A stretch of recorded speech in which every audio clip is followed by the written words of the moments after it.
I'm here to learn. I'm here to share some experiences from my work in Buffalo, and really to be part of what I can tell is a growing movement, national movement around this issue.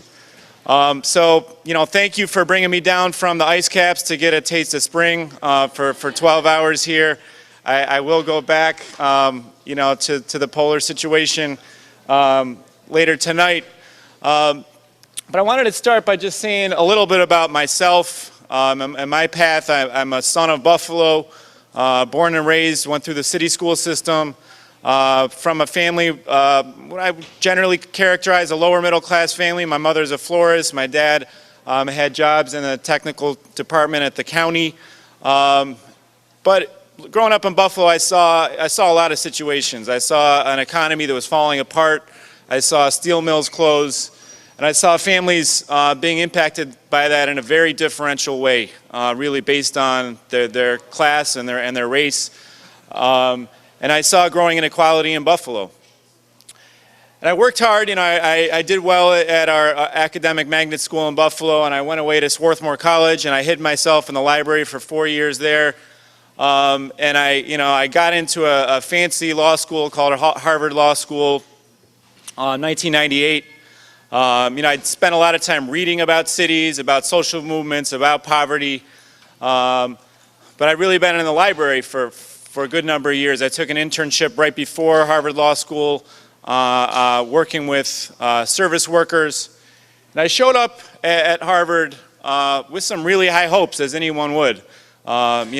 Some professors who are now quite famous, Senator Elizabeth Warren, Supreme Court Justice Elena Kagan. It was a very heady place to be young and to go to school in.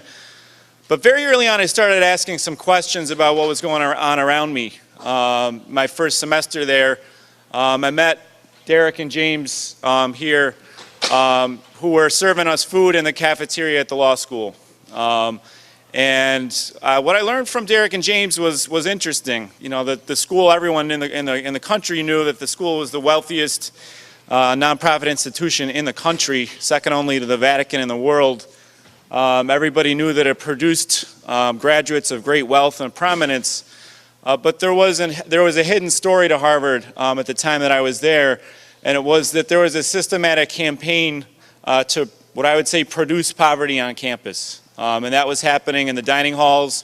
It was happening among the folks cleaning up after us, the custodial staff. It was happening among our security guard staff. And there was a systematic mechanism for doing that was called outsourcing, which in that case was taking folks who had been direct employees of Harvard in the cafeterias, in the janitorial staff, contracting that work out. And what I learned over time was that was done specifically to save money and to corrode and erode wages and living conditions for people. So I met Derek and James. I met Wilson St. Clair, who is an immigrant from Haiti.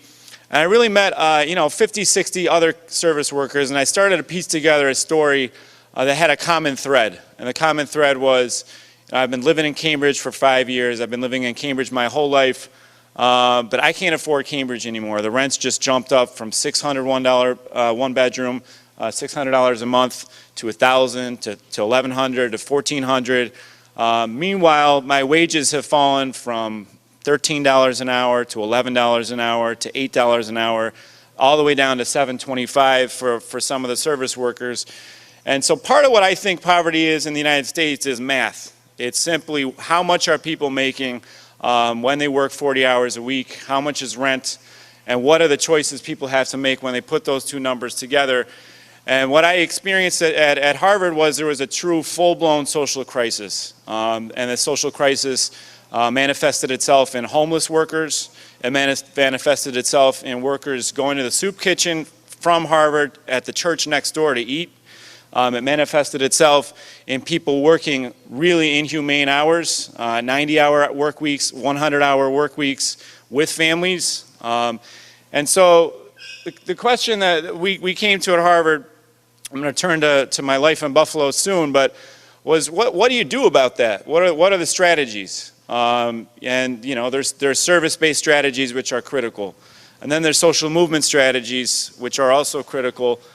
And so we created a social movement on the campus around poverty, around the need to address the fact that in the wealthiest nonprofit institution in the country, where money really was no object, we had to set a value standard. We had to set a new mode of thinking about what our institution should aspire to, and that was around a living wage campaign. And always, kept it very simple.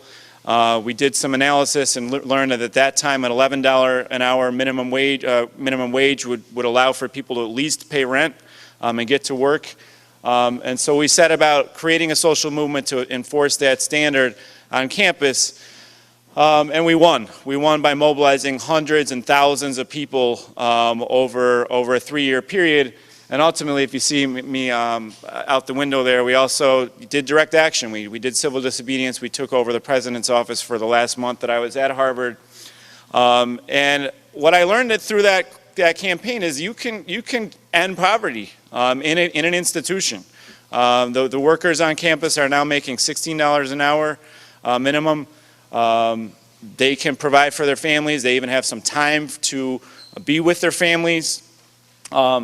And I also learned to think about poverty not as something out there or something that one person that I might know experiences, but something that is embedded into many of our institutions, if not all of our institutions in this country. Something that when I go into the hotel that I stayed in last night, I ask myself, who in this hotel is living in poverty despite the fact that they're working full-time work? And I find myself pretty much any building that I walk into, you will encounter people who are living a dignified life, working full-time, and yet are still in poverty because of the structure of our economy. So that led me to really firmly believe that poverty is about social movements and about mobilizing people around change, around changing the rules of our economy, changing the rules of our institutions, and really ultimately about power, the power that working class people have, that low-income people have. So I took those lessons back home, where there's no place better to work on community issues than home. I was always sort of aware of the fact that the 3 poorest cities in the country are the Great Lakes industrial cities, former industrial cities, Detroit, Cleveland, and Buffalo, the cities that really produced the great industrial wealth that our country was built on in the mid-19th century all the way to the mid-20th century. And I also learned that I think it's crucial to understand where poverty comes from. Poverty isn't just a condition that one person falls into. It's a condition that our society develops over time. And so for me, that was understanding the local history of the place, that we were a maritime city, a big great port city, that quickly became a great industrial powerhouse. We had 250,000 heavy manufacturing jobs. Over time, they became union jobs. They were jobs that paid a living wage.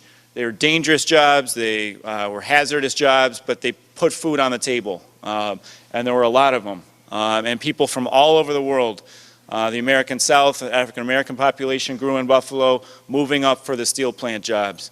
People from Poland, people from Italy, moving for the jobs in industry. Those folks who were working class people in factories also built a neighborhood culture. And a lot of that culture was built on networks and networks of power. A lot of where that happened was the tavern, the social capital, the networks that you built, the political power. Oftentimes a bartender was your Democratic committeeman or your union steward. And that's how you entered you created what's called in sociology social capital. It also, by the way, was the daycare, if you can see up there on the left. Another place that power was built were places of worship. Catholic churches, Baptist churches, synagogues, again, where those networks solidified. People came home from their industrial jobs, built political power, built political machines across the city. And our city, we're just remarking with one of the attendees, is a really stunningly beautiful city. It's something that you don't know if you haven't been to Buffalo. The whole city was designed by Frederick Law Olmsted, really the greatest American master planner of landscapes. Sort of this was a picture of a neighborhood in the early 20th century, tight neighborhoods, walkable neighborhoods, lots of local independent business, lots of social capital, very beautiful places to recreate and so forth. And then in the post-war era, we started to dismantle part of what had made Buffalo so great. And that was sort of the rush to the suburbs. We cut down, this parkway to build this highway. And that highway was built really as the first wave of suburbanization so that white people could buy new homes in the suburbs with federal mortgages. And it's important to understand that those were racist mortgages. People of color were discouraged and otherwise discriminated from the FHA mortgages. And meanwhile, the country was spending billions of dollars on infrastructure to speed the growth of those suburbs. And so what you got were even more segregated areas with concentrated poverty at the core. And simultaneous to that, our economy was thrust into a massive crisis. And this is a crisis that folks from Baltimore with Baltimore roots are well familiar with, because it was the same company that was our biggest employer, Bethlehem Steel, that shut down in 1983, and Baltimore also had a huge steel plant. So in many ways, very parallel social situations. We lost about 35,000 jobs just on this one factory site alone, the steel plant alone. All told, we lost 210,000 heavy manufacturing jobs in a 25-year period. And so what that meant was the working class, the folks who were working in those factories, were thrust into a very chaotic situation. The retail jobs that were coming up were by no means paying as much. The hospital jobs were not paying as much. There weren't as many of them. We started to see our downtowns empty out, and we started to try to build things like a mall in the middle of the city that failed because there weren't any people around to support it. Meanwhile, our region continued to sprawl further and further out with wealthy folks moving to the perimeter and lower income folks in the middle. And what we got were neighborhoods that if you haven't been to a post-industrial neighborhood in Detroit or in Buffalo or in Cleveland, it's really hard to describe. It's hard to describe the level of devastation that you see in some of our neighborhoods. In Buffalo, we had the second highest vacant housing rate in the country after St. Louis. We had 19,000 vacant buildings. And we have whole neighborhoods that look like this. And yet there are still people living in some of these neighborhoods. What does that do? We already heard our first speaker mention the emotional, psychological impacts of poverty. What does it do to a child growing up in this neighborhood if this is the landscape that they grow up in every day? That there's a message there. The message is you don't matter. The message is devastation. It's hopelessness. So that's where we've stepped in. I'm going to turn to what the strategy that we've worked on with Push in Buffalo. First of all, we think of ourselves as a social movement. We think of ourselves as building power, as building our voice of our community. We're a democratic, constituency-based organization, a membership-based organization. I'm not going to go through all of these, but we also believe that an analysis of history and of race and class in our community is critical to building a stronger future. At the same time, we're an asset-based organization, meaning that we look at what's left in our neighborhoods, the beautiful housing, the vacant land, some of the parks, the way the neighborhoods come together. We look at that as the building block of the future and assets that we're going to reclaim as a community and take forward. We've done this in a way that if you're familiar with the tradition of community development corporations, which in this country have been great generators of affordable housing construction. Most cities have a set of CDCs. And then you have the community organizing tradition. And that comes out of the civil rights movement. It comes out of the labor movement. And it's really about, through relationships, intentional relationships that are built on shared interests, building organizations that have power. And so we've tried to think of ourselves as a hybrid of both of those traditions, as melding the development, the ability to do construction, to take on big projects, to do commercial development, along with the social movement, the advocacy, the organizing, and moving that forward. So where does that begin? For us, it begins with people. On the left is Tato Rivera. We do a lot of door knocking in our community. We're out there 3 days a week on the west side of Buffalo. And the point of the door knocking is to identify leaders in our community. We know there are leaders on every block. They may not have a title. They may not have ever even thought of themselves as leaders, but there are people with powerful voices. There are people with strategic minds. There are people who want to make change in our communities, and we need to just find them and network them together. That's our #1 goal. And in this case, we networked them so well together that they got married. So we're happy with that. But Tato, and another lesson here is that people bring their own leadership spaces, their own qualities. Tato is a great gardener. Grew up in Puerto Rico on a farm, loves nature, loves vegetables, knows how to do it. Also a very personable person, so he's a leader in our community gardening movement with Push. Jennifer McCosey grew up in the neighborhood, worked as a line cook in diners for 20 years. She has a voice. You just don't mess with Jennifer McCosey. She knows how to represent herself. She knows how to speak powerfully. And now she is a leader in our organization. She sets the issue agenda. She negotiates with our mayor. She negotiates with corporate executives around what our neighborhood needs. We have mantras. We have sayings at Push that build our unity at the base. They're simple, but they're all about solidarity. When it comes to turning our neighborhoods around, we're in this together. And that means poverty isn't an isolated problem. It's a problem that affects a community, and a community needs to respond to it with a unified voice. What's the process for dealing, for speaking in a unified voice? Well, you have to have a process. You have to engage people proactively, not passively. People don't come together without organizing. So this is a look at a community planning session that we have constantly. It's not a one-time session, make a community plan and walk away from it. It's a monthly committee that meets to look at what the needs of our neighborhood are, how to create jobs, how to deal with vacancy, how to deal with parks that need investment.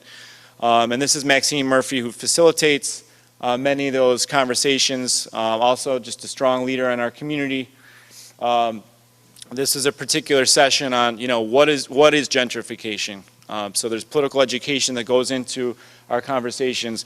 What does it mean that as we develop our neighborhood, we have to make sure that we maintain control over the future of our neighborhood and make sure that the people who've been struggling in that neighborhood for decades are the beneficiaries of the growth of the neighborhood. So we also look at best practices. And in Buffalo, there are a range of neighborhoods. There are neighborhoods that on the right are pretty much entirely vacant and have returned to farmland. And then there are neighborhoods on the left where the houses are still standing, but they need investment. And we believe there are different answers to those different types of neighborhoods. They both need investment. They both need community planning. But on the left, which is more where we are, we're working in a neighborhood that's about 55% poverty rate. It's already been stated that the poverty rate's artificially low as it is, in the sense that that's people making less than $14,000, $15,000 a year. So the real poverty rate's up towards 65, 70%. It's people from all over the world, but for the most part the housing stock is still intact, meaning that it's standing. It's high rates of vacancy, but it's still standing. It hasn't been demolished. So what are the ways that we started to address the vacancy issue and the poverty issue in a unified way? Well, we started looking at the needs of our members, surveying our members, and one thing that kept popping up was high gas bills, right? Our tenant, it's mostly renters in our neighborhood. People pay their own gas bills. Renters pay gas bills. We're getting gas bills $400 a month, $500 a month. It's a cold city with old housing, right? It's the second oldest housing stock in the country, and that means it has no insulation. It was all built before insulation existed, before there was such thing as a high efficiency furnace. And what was attractive to us about that issue, about housing and weatherization, was that we saw coming at the intersection of so many critical issues, really issues that will determine the future of whether we survive as a planet, as a civilization. It was about unemployment and the potential that every one of the houses in our community could become a job site, and a job site that people felt connected to because they'd be rebuilding their community. And it was also about the environment. It was about global warming. It was about how much carbon we were burning in each one of these houses. 50% of the carbon we use in the United States comes from home-based heating and electricity. So if you address that in a house, you're cutting that carbon emissions by 50%, you're creating jobs, and you're bettering the community. You're making an investment in the community that stays with that community, and you're making it less likely that that house will become abandoned. So we did what we do. We got together a campaign plan with some specific demands, some specific visions, some specific solutions. Our campaigns are always solutions-based. We negotiated with our elected officials, with our gas company. We didn't think we were getting far enough, and so we hit the streets.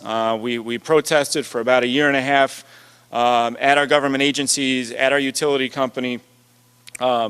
And the result was pretty fantastic. We won a $100 million program that reinvests in communities, low-income communities across the state to address the need for insulation and weatherization. And not only did we do that, see if we have this here. We did it in a way that creates a pipeline to work on those projects, a guaranteed voice for the community to determine the workforce development plan for each one of those projects, and then we became the implementer of those projects. So I'll return to this slide because this became, as we evolved, this became the core notion, the core strategy that we operated on, which was that we could take a very low-income neighborhood with high vacancy rates, declining housing conditions, declining public infrastructure, and we could make it the neighborhood of the future in a way that it would be much harder to do in a wealthy neighborhood, because as a community we could get control of this property. If we raised some money, if we created programs that worked for communities, we could essentially buy as an organization a large part of the neighborhood because it was up for auction. Every year our neighborhood went up for auction at the city auction because of unpaid taxes, because people were walking away from their properties. And we started to think about what would a neighborhood of the future look like. And for us that meant localizing the food system, growing food in our community. It meant localizing the employment economy so that, as I mentioned earlier, we made this neighborhood a center of weatherization, energy efficiency, renewable energy. It meant making this a national center of green infrastructure, which is, if you're aware of the problem of combined sewer overflow, which is a $50 billion problem in the United States right now. Our sewer systems are antiquated. They push raw sewage right out into our lakes, especially in older cities. We could use vacant land to address that, and we could do it in a way that created a model for the rest of the country. Meanwhile, we knew that it was incumbent on us to continue to produce high-quality, affordable housing so that folks in the community, as I mentioned before, we're not trying to gentrify this neighborhood, just the opposite. We're trying to make this neighborhood a place that low-income people can be proud of because they built it. They literally built it, they envisioned it, and they made it a better place. So this is just a typical picture of a before building. This had been vacant for about 15 years, and we transformed it into five affordable apartments. As you can see, we have a lot of historic character in our community, and that's something that we're very proud of as well, that Buffalo is an architectural museum. And as we do that, we also put in new infrastructure in all of our developments, working hand in hand with the city. Here's another piece, recently completed building. And when I say repairing the fabric, that means looking at how the neighborhood was initially built, the geometries of it, the densities of it, the way that the streets connected, and respecting that. Because those neighborhoods were built as walkable communities. They were built before the car even existed. They were built with public spaces. They were built with small, independent, community-owned businesses on each corner. And that's what we're trying to embrace, that history, but moving it to the future. Again, also, first and foremost, comes down to people. And when you're working with people, as I mentioned before, the number one task is to develop leaders, develop the capacity for people to self-organize, to have a leadership structure, We do that not just through our issue campaigns, but we do it with barbecues, we do it with summer parties, we do it with holiday parties, any way we can to build that social capital that the neighborhoods really need to move forward. Here's another building that, you know, maybe we should have torn down. Obviously, it was a wreck, and that's not the greatest picture of it, but we transformed that building. At this point, we've worked on about 160 structures in the green development zone. At any given time, there are about 25 to 30 construction workers working in our community on those projects. And in addition to that, in order to get high-quality construction workers, we've set up a training program for people on the east and the west sides of Buffalo to get in to the higher skilled work that we do. So, you know, for example, Noel on the right there, Noel came to us through a reentry program. He had served a sentence and was coming out of prison. We were very proud to, you know, take him in. And through a training program, Noel was, you know, already talented when it came to the building trades, and Noel's now he's now a foreman on all of our projects. And that's the progression that we want to see more and more of as we scale up. We have a particular concentration in green building, so the house behind these guys is a net zero house, which means that so the 80 trainees who went through this house helped to build really what is the most advanced energy efficient house in New York State in an urban area. It has 2 solar systems and a geothermal system. It's off the grid. And this is one way that we connect to our larger agenda around power. Power literally, right? I mean, electricity's power, but it's also power vis-a-vis our utility companies. Like, we want to show that there are solutions, you know, to our energy crisis.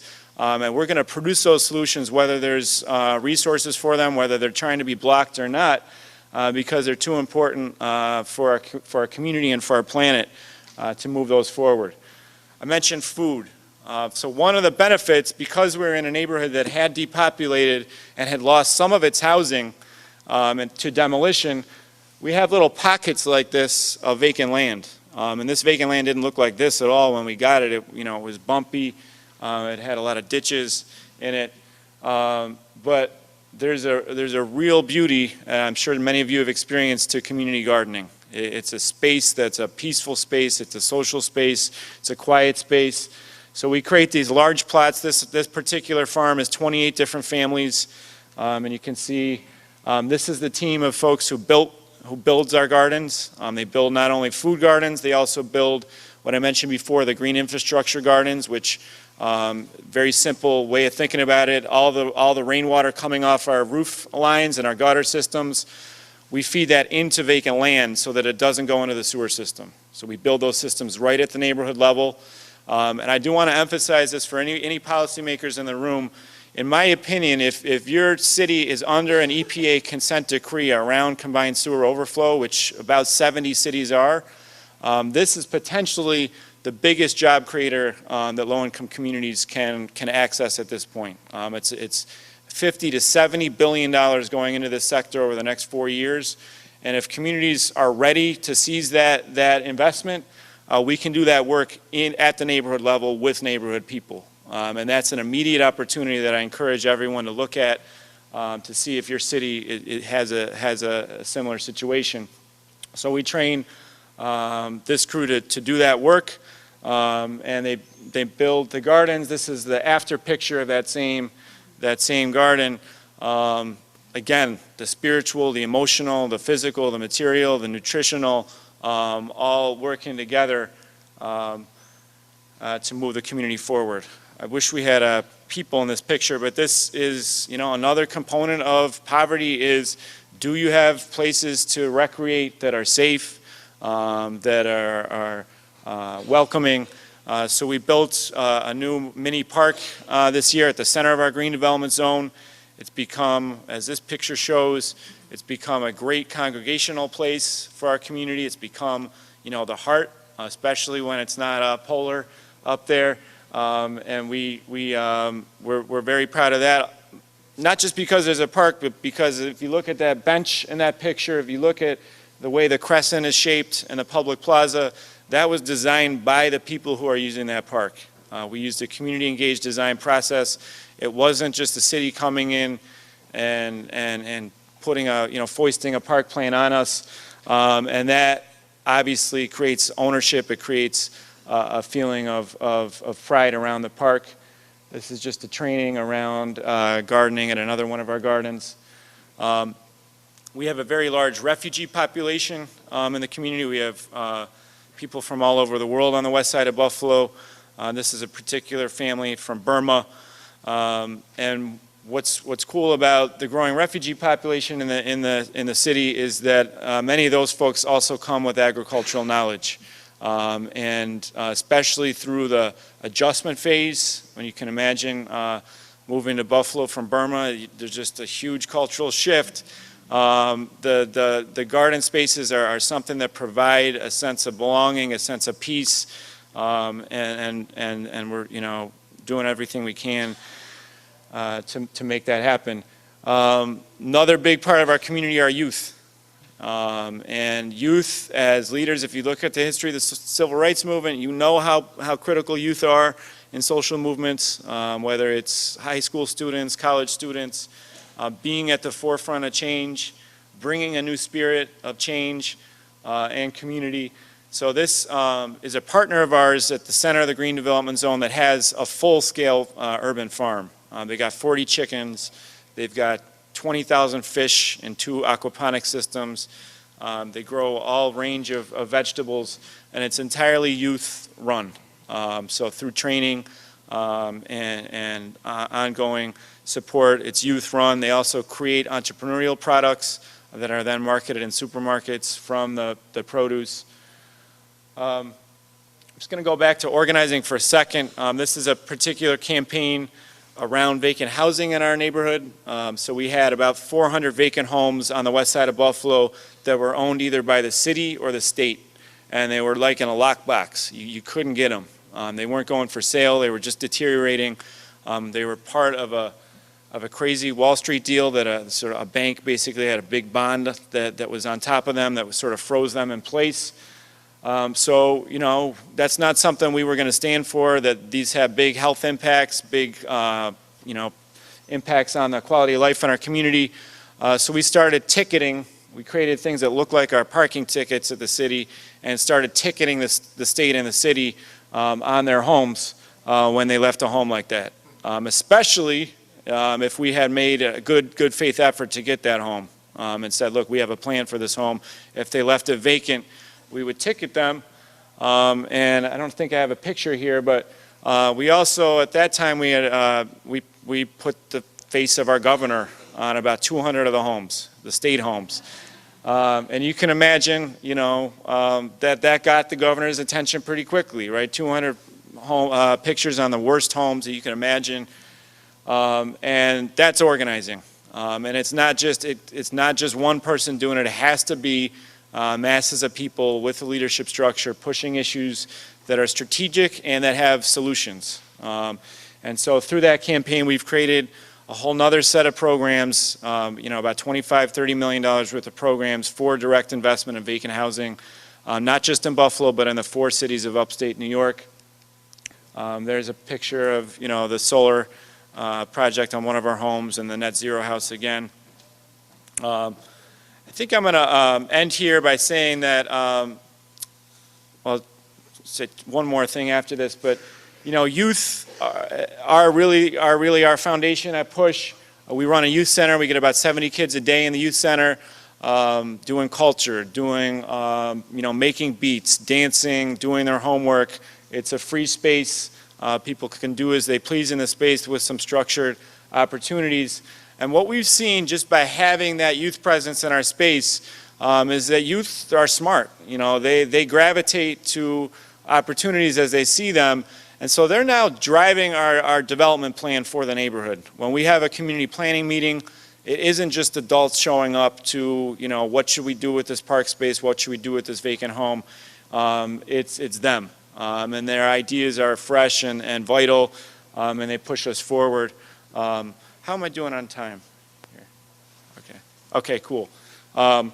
And you know, that manifests itself really in the spirit of the organization. Same for culture. You know, I think it's critical that we recognize, if you're working in a low-income community, that there is an arts culture already present in that community. There is a music culture already present in that community. In our case, guy on the right, Hector, happened to live in a push building that we developed. You know, and through our community engagement work, our organizing, you know, we learned that Hector had grown up in the Bronx in the late 70s, and was really one of the first wave of graffiti writers from a crew that's now famous in the art world. You know, he himself is not famous, but that collective of writers in the Bronx in the early 80s was. And you know, we tap into resources as we find them. So for Hector, Hector became someone we did a lot of murals with, involving youth from the community, murals that spoke to self-sufficiency, to community control, to the future of the neighborhood. And that's crucial for us. Just to look at a holiday party at Push, you know, again, using the rhythms of communities as a way to build power, as a way to build voice, as a way to have fun, you know, to get together. These are some lessons. Obviously, you know, there are a lot of lessons out there. I just put a few up there. The second one, organizing community development, can go hand in hand. The fact that this year we're doing $12 million worth of housing development in our community does feed into our ability to mobilize people for our issues. Some of the same people who are working on our construction sites are our leading advocates when it comes to negotiating with the powers that be. So those two things can go hand in hand as part of as a power building process to end poverty in our community. And then neighborhood transformation can mean pathways to employment, cultural expression, youth culture, new public space. Again, everything goes back to culture and the social as a way of moving our communities on. And then lastly, that last lesson, I think, is, again, asset-based, looking at what might have been considered detriments, the vacant lot that had garbage strewn on it, the vacant house that, you know, people wanted to demolish, and thinking about how can those be assets with community control. If the community actually controlled that space, had the resources to do what it wanted with that space, that vacant land would be farmed. That vacant house would be affordable green housing built by people from that community, and together, piecing that work together, you build a powerful community that can deal with poverty. I'll leave it at that. Thank you very much for your time, and I'd be happy to talk to anybody afterwards. Oftentimes in older neighborhoods, there's gangs, there's drugs, there's things like that. How did you address that in a positive way? So absolutely critical, you know, question for our neighborhoods. We have an ally named Dorian Gaskin who also runs a construction training program, and his saying is, nothing stops a bullet like a job. And what that means to us is that, you know, our first strategy is always, you know, first of all, we know the kids on the corner, right? They're part of our community. They have networks of people who might work for us or who might be a member. So it's really thinking about, you know, what is it that would transform that young man's life? And usually it's getting them into another economic situation. So many a time we have done direct interventions where we will basically say, look, we need you to get off this corner, and we have this opportunity for you to do so. So that's sort of the direct approach. Now, the reality is we don't have enough jobs yet for everyone out there, you know, in the underground economy.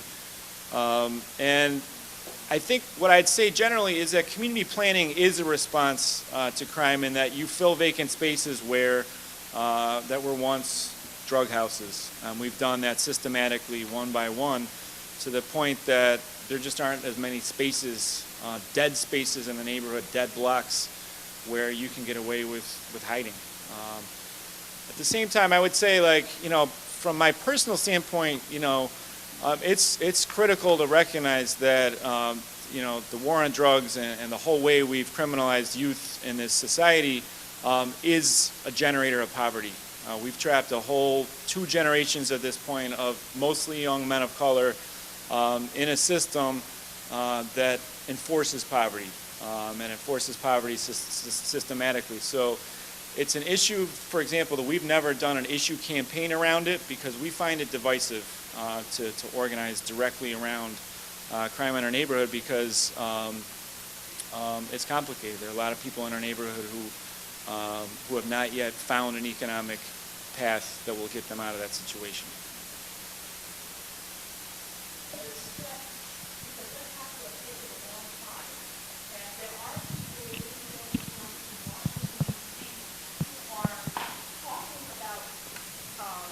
Workforce development activities such as those in older neighborhoods. But there are many, many steps. What could your type of organization do to help small groups where there are a lot of ideas, people are organizing themselves, but they need that hands-on? Well, first of all, let me and especially developing partnership relationships with engineers. Right. So people with ideas who are organizing themselves, if you got that going on, you're ahead of the game. I think that's huge. From there, with that particular project, you're right. There are a ton of steps. The first step for us is always control of land or control of property. So that it can take many forms. For us, in that case, it was going to the city auction. That piece was going up for auction. And that's one of the benefits of working in the Rust Belt in communities of extreme poverty where the economy's kind of falling apart. The land is cheap. We got that piece of land for $400, right? So, and we got the house next to it that became our net zero house for $1,500, right? So that's where you've got some experimental space to really get control. Now, a lot of the work itself is not cheap. In the geothermal situation, we were able to actually do the digging with a union partner, the operating engineers who operate the crane machinery and the digging machinery came in and helped us do the digging, but then we did the installation ourselves. We had developed enough capacity. We hired some plumbers for the interior. But I would say it's really comes through partnerships. What you just mentioned is putting a call out, we need an engineer to volunteer to design a system, which is what we did, and someone came in, and we utilized that resource to design a system, and then our partners to help us get the project built. Once you acquired the properties, how did you get the funds to develop them? Yep. So, through everything under the sun, everything from bake sales to writing huge grants to the state. We try to have a very diversified funding base. We have an individual donor program. Our members, even though many of them are living in poverty, they contribute to the organization every year. We have some higher income people who are, donors to the organization. We have some money from foundations.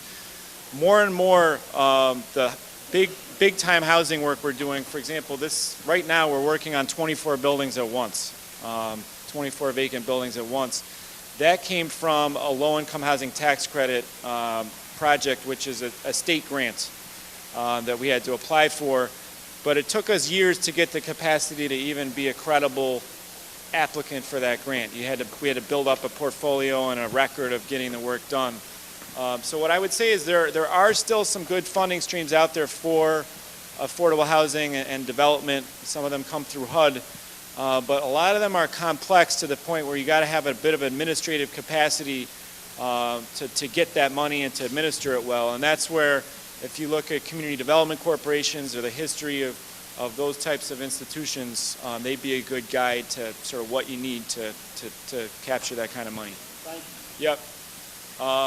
I think we're out of time, but happy to stand up here if anyone else wants to talk. And thanks again.